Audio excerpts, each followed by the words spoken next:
Hi, it's Ian from the Postal Hub podcast, And Marek from Last Mile Experts. and we are the Last Mile Prophets. This is the last word on the last mile.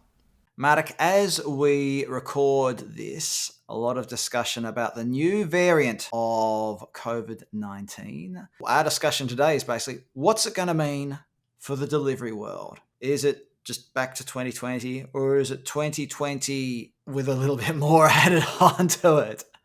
If we see a lockdown come into force or partial lockdowns in parts of the world, we're going to see inevitably a surge in parcel volumes, aren't we? Absolutely. In fact, we did a bit of work with UPEDO when we had our last out of home report. And one of the biggest factors that would influence the rate of growth of parcel volumes was exactly that. How long COVID will stay for, how serious the COVID issue will be. Because one thing that was very clear, the longer and the more intense the COVID situation is, the more parcels you get because people are shopping online far more. Sometimes because they have no choice, because if they're quarantined, Yeah. it's the only way that they can shop, but also because of concerns for security, safety, etc. So yes, without a doubt, you're right. That's the big issue, Ian. I'm sure there were some figures that showed that the online growth had slowed a little bit over recent months as shoppers started to return to the high street or to shopping centres, whatever you want to call it. But if there are more lockdowns in those shops, might not be open, or as you said, Mark, there might be hesitancy, shall we say, to get out there. Or if there's a surge in parcel volumes for whatever reason, the impacts can be wide-ranging on the delivery world, everything from the first mile to the last mile. So why don't we start with the first mile? One of the things that we saw happen throughout 2020 and even in 2021 was parcel companies and posts or capping their e-commerce volumes, or even in the case of Australia Post, even just a couple of months ago, Australia Post said to retailers, we won't pick up any parcels for 3 days while we clear the backlog. Do you think that's likely to happen again? And is it really acceptable given that COVID is now no longer new? The thing about COVID is, although it's not new, the new variants are almost like a new challenge each time. Just when you think you've sort of got to grips with it, something new happens. And I think, to be fair to the carriers, the issue is that on one hand, you have significant increase in volume. On the other hand, we don't know how this is going to affect the people, the guys and girls who are delivering Yeah. the parcels or picking them up in this case. So I think it's almost a double whammy in a negative sense, that not only more volumes, but potentially you're going to have more people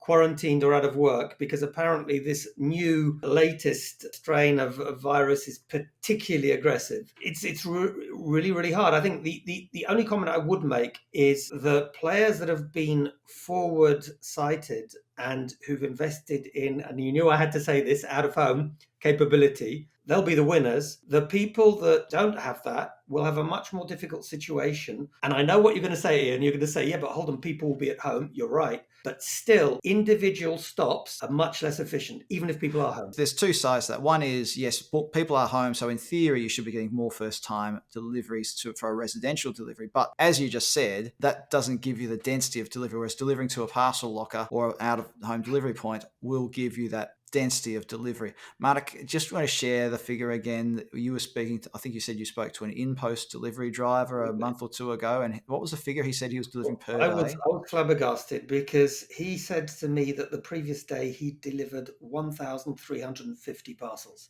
in one day. One That day, if driver. I remember correctly, he said it was a pretty poor day and he was only going to do about 800. You know, if we compare that to a traditional home delivery route, we're talking without a doubt 5, 6 or more times more capacity for a driver like that. And there's something I should say, Ian, because you said it doesn't apply so much, and you're right, to the first mile, but still, for large companies where you have a bulk pickup of maybe a few hundred or thousand items, you're right, it doesn't really make a difference. But if you've got SMEs who are delivering maybe a few items, in that case, it does make a difference. And the ability to deliver to a PUDO pickup drop-off point or to a locker is very important in terms of capacity and in terms of the issues we've mentioned. So in a way, although last mile is more of an issue, it applies to first mile as well. Yeah, the other thing that we don't often talk about is inside those sorting centres. While sorting centres are increasingly automated and there's lots of barcode scanners and optical character readers and there's the belts going left, right and centre, you still need people in there. And in some instances, if one person comes down with the dreaded virus, that can take out an entire shift, or it might take out a number of workers. And This is something that you can't predict, can you? In all reasonableness, Marek, you can't predict whether or not your workers are going to fall ill. You're absolutely right, Ian. Of course, you can have contingency plans and you can seek to minimize the effects, but you can't actually know that today John Smith is going to come in with COVID and infect a few people around him. So you're right. There are real limitations to what you can do. There is one interesting development, and I think that actually COVID might even make this happen faster. I don't know if you remember a couple of weeks ago, we were talking about Amazon having the ability to buy locally. If you think about it, that avoids the need for sorting centers because everything is locally, should we say, it exchanges hands locally. Maybe that's going to be an impetus for more of those ultra local services. That's an interesting observation because the idea of fulfilling things locally and getting it into people's hands quickly is certainly appealing to consumers as well. Coming back to parcel lockers though, Marek, just quickly, and residential delivery. Getting that last mile capacity in areas where right now you might not have a parcel locker, you might not have an out-of-home delivery option other than perhaps the local post office, and you're geared up for residential delivery. There is a natural limit to how many parcels a person can deliver. So I can see that this will be a continuing issue regardless of COVID for delivery companies, is getting delivery drivers, because the work isn't super easy. It's a job that can be physically demanding. So I can see that this, regardless of COVID, there will be a continuing challenge to get good quality drivers, which is a point you've made previously, good quality drivers in the last mile. All that COVID is doing, I would say, is accelerating change that is happening. The carriers who are not able to adapt to the new, let's call it digitalized, automated era are going to have an issue. So the writing's on the wall. All that this is doing is speeding it up. Now, we've got to talk about technology, Marek, really quickly. Last mile scanning technology and giving customers control over the deliveries, giving them visibility, I should say, as well as control over their deliveries. I really think this is super, super important for posts, especially, who might have been a bit slow in developing and implementing these solutions. I really do think that we have to give customers, as a bare minimum, excellent visibility on their delivery so they know how long it's going to take, when it will be delivered, and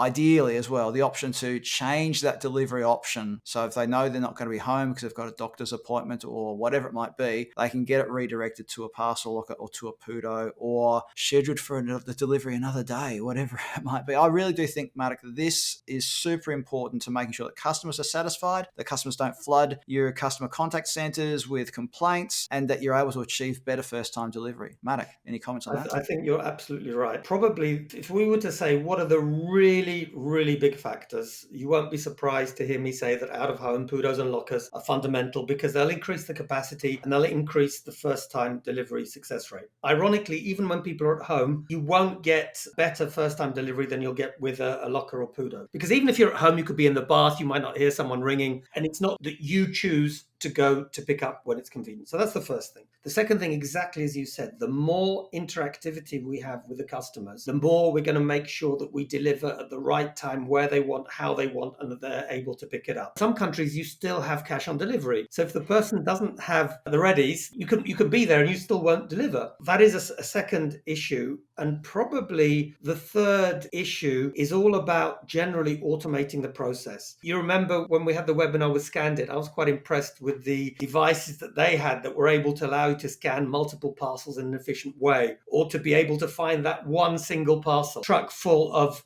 individual parcels as long as the label's visible. So I think technology will help, and the winners are going to be the companies that are able to think ahead to make sure they have the right interactive delivery management, the software that allows you to communicate with the customer, that it's going to have a heavy out-of-home capability, and who will automate in such a way that the work is less onerous for the fewer members of staff they'll have. Now, we could go on and on about this, but we've already run out of time. There are lots of other things we could talk about, like residential parcel lockers, like autonomous delivery, dare we say it, Marek, and lots of other things. We haven't got time for it right now. If you're watching this on YouTube, though, please do take a moment to subscribe to this channel. Give us a like for this video as well. It really helps us if you're able to do that. It helps us keep this content free for you, and so that we can keep on bringing you these great informative videos on the last mile and all the developments happening in the last mile. Marek Rajecki, thanks for being part of the Last Mile Profits today. Thank you, Ian. Thank you, everybody.